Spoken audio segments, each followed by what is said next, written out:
뉴스를 더블하다 11월 셋째 주 금요일 더블뉴스. 오늘 토픽은 트럼프의 재집권, 2024학년도 겨울방학 기숙사생 모집 안내입니다. 지난 5일 미국의 제47대 대통령 선거가 치러졌습니다. 선거 이튿날인 6일 오전 9시 미국 주요 언론들은 공화당 트럼프 후보가 277명가량의 선거인단을 확보해 당선을 확정지었다고 보도했습니다. 트럼프는 경제 재건과 미국 우선주의 정책을 다시 강조하며 국내외 지지층을 결집해 큰 표차로 승리하였습니다. 이로써 제45대 미국 대통령으로 재임한 트럼프 전 대통령은 47대 대통령으로서 백악관으로 복귀하게 되었습니다.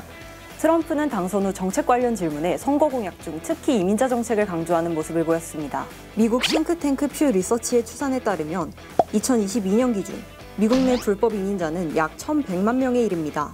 그는 미국 우선주의를 강조하며 미국 노동시장 보호와 국가 안보를 이유로 이민자 추방 정책을 추진했습니다.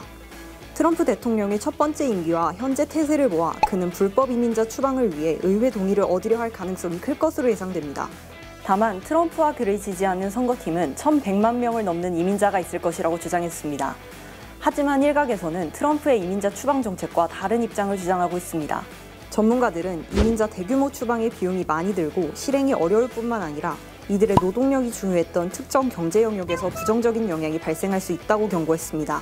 더 나아가 트럼프는 당선 전 우크라이나 전쟁을 종식하고 보호무역주의와 관세를 내세운 미국 우선주의 정책으로 무역관계를 재설정하겠다고 약속하였습니다.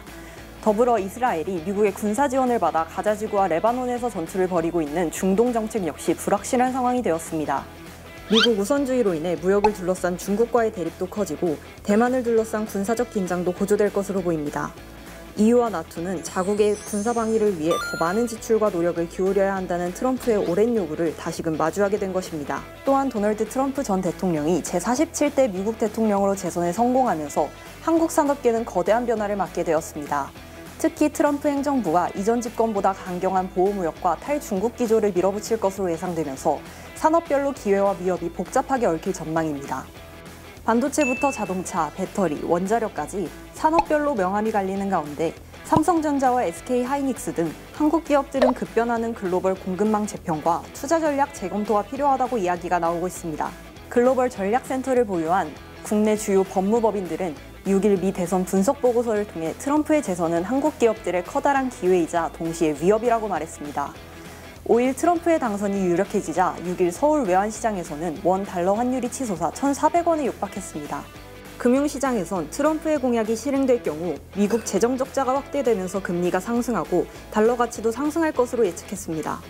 또한 경제연구원은 보호무역주의와 미중 관계 변화가 핵심 변수라며 한국 기업은 트럼프 대통령의 정책 변화를 면밀히 모니터링하고 대응 방안을 모색해야 한다고 강조했습니다.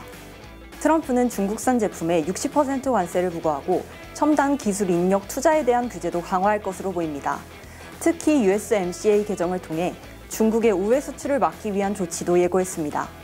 이에 대해 법무법인 태평양은 중국에 대한 60% 고율 관세가 부과될 경우 한국의 첨단 기술 제품이 미국 시장에서 중국산 대비 경쟁 우위를 차지할 가능성이 있지만 중국산 부품의 의존도를 줄이는 것이 관건이라고 분석했습니다.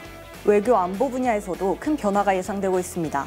트럼프는 우크라이나 지원 축소, 나토 방위비 분담금 증액 요구 등 고립주의 노선을 강화할 것으로 보여집니다. 또한 한국에 대해서도 주한미군 방위비 분담금 증액을 요구할 가능성이 크다고 예측하고 있습니다. 트럼프 당선에 따른 앞으로의 변화에 전략적인 정책 분석과 외교적 협력이 중요하게 작용할 것으로 예측됩니다. 2024학년도 겨울방학 기숙사생 모집이 시작되었습니다. 신청은 2024년 11월 18일 오전 9시부터 20일 오후 8시까지 진행됩니다. 신청 대상은 2024학년도 2학기 본교 직전 정규학기 성적 2.5 이상 재학생입니다. 선발 방식은 우선 선발 대상자 선발, 이전 학기와 동일한 기숙사 관인실 신청자 우선 선발, 신규 신청자 중 지방, 경인, 서울 순으로 컴퓨터 무작위 추첨으로 이루어집니다. 합격자 조회는 11월 22일 금요일 오후 4시 포털을 통해 확인하실 수 있습니다. 더욱 자세한 내용은 덕성여대 홈페이지 공지사항을 참고하시기를 바랍니다. 더구들과 더불어 사는 방송, 여러분의 무료한 일상에 더블뉴스가 찾아갑니다. 벌써 11월의 세 번째 주를 맞이하고 있습니다. 갑자기 추워진 날씨에 다들 적응하기 어려우실 것 같은데요. 추운 날씨 속에서도 여러분의 하루는 더욱 따스하시기를 바라겠습니다. 여러분의 남은 11월의 날들도 보람차게 보내시고 다들 행복한 한 달이 되시길 바라겠습니다. 운영방송국 구독과 좋아요, 팔로우도 잊지 마세요. 그럼 다음 W뉴스에서 만나요. 안녕!